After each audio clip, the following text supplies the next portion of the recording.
Over here, stranger. Welcome to MojoPlays, and today, we've been infected by the Resident Evil 4 Remake as we uncover 10 hidden secrets within this latest remake of a beloved classic.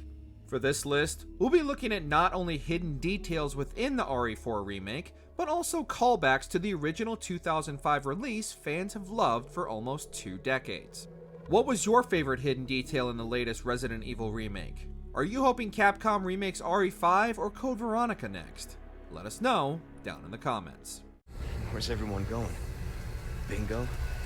Before we continue, be sure to subscribe to our channel and ring the bell to get notified about our latest videos. Stylish Reloader. Despite the clearly horrific events unfolding around him, and the mission becoming more difficult than he ever could have imagined, Leon never once loses his sense of style. From his bomber jacket to his tight t-shirt and ammo belt combo, Leon makes this look good. Along with outlandish unlockable costumes, looking at the romantic costume in particular, there's one suit that comes with additional perks that any longtime fan of the entry will be familiar with. Specifically with the Chicago Sweeper, but can be performed with other weapons as well. When Leon reloads, he'll make a show of it, showing off his swagger and style and letting the Ganados and Zealots know that Tony Lazzuto sends his regards. Glitchy Charm.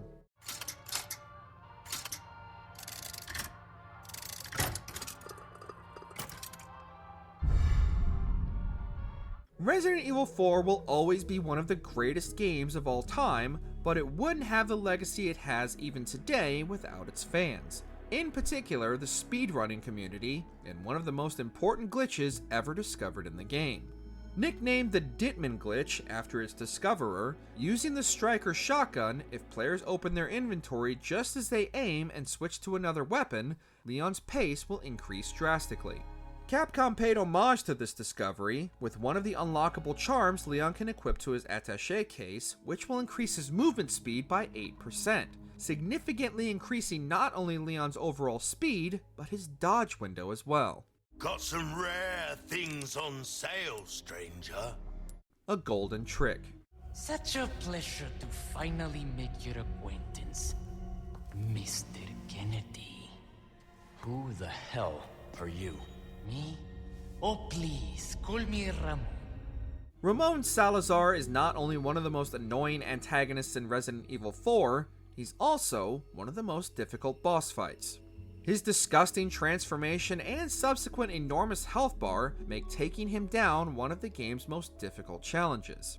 However, there is a way to end this fight quicker than you might think.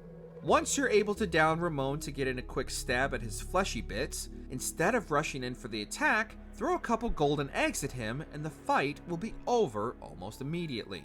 It's a great workaround for one of the most challenging opponents in the game, and a quick callback to one of the side quests that asks you to deface his portrait with an egg. There's nothing more satisfying than leaving the tiny tyrant with egg on his face. That should do it. Sentimental Blade.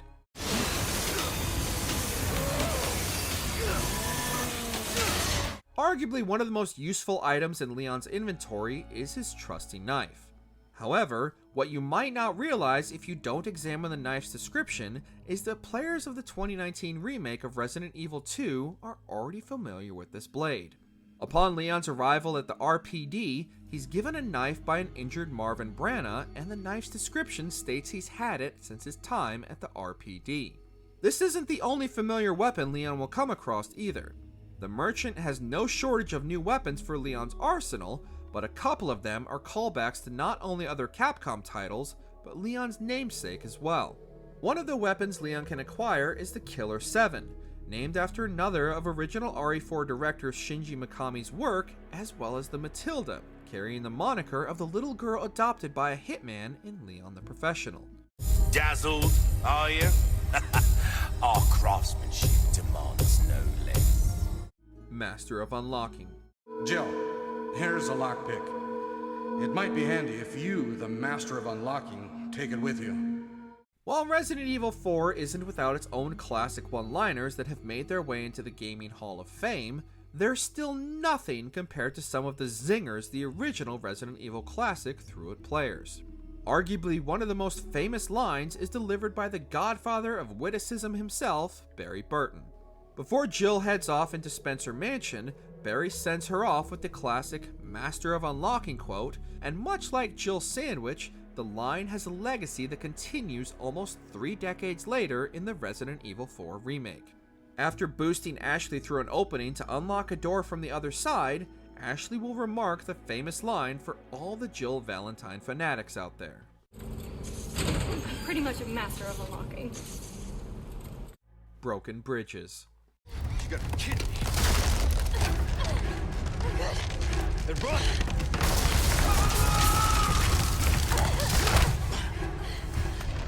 Admittedly, this is less of a hidden secret and more of a hidden tactic, but we're going to include it just to help anyone struggling in these sections. In Chapter 2, you'll have to work your way around a maze-like area called the Valley to find the hexagonal emblem. This area is overflowing with Ganados that can easily overwhelm you, but there is a trick to slow their numbers. In the middle of the valley is a bridge supported by chains, and if the bridge takes enough damage, it will collapse along with anyone unfortunate enough to still be standing on it, and forcing those remaining to take the long way around. Later in Chapter 14, instead of fighting the Regenerator head-on, Leon can make his way back to the bridge Ashley is holding open and will drop the monstrosity into the sludge below, saving Leon in the nick of time. How do you like this? Shortcuts. What are you after? Keep your heads up next time. Although the remake has been built from the ground up, the developers at Capcom still honored the original by including many of the same shortcuts present for longtime fans.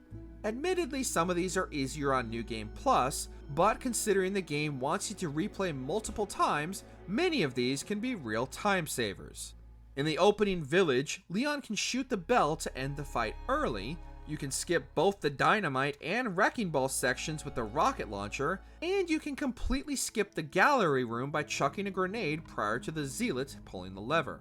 The RPG also comes in handy during a couple of the game's more difficult encounters, as landing hits directly between the Garradors and the Giants can put an end to the battle almost instantly. Beautiful! Just as planned. Alright, let's finish this guy off. Classic trophies. I've been expecting you, my brethrens. No thanks, bro. As we touched on earlier, the 2005 Resident Evil 4 leaned hard into its B-movie tropes, complete with over-the-top one-liners delivered regularly by the man, the myth, the legend, Leon Kennedy. While the remake dialed down much of the classic cheesiness, the remake still pays homage to many of Leon's past quips and one-liners in the trophies players can unlock through their playthrough. After defeating Menendez and Ramon respectively, their trophies are direct callbacks to lines in the original in which Lewis quips that Menendez is the Big Cheese, hence the trophy Grilled Big Cheese, upon his defeat. And Ramon's "No thanks bro" is a direct quote from Leon upon meeting Ramon in 2005.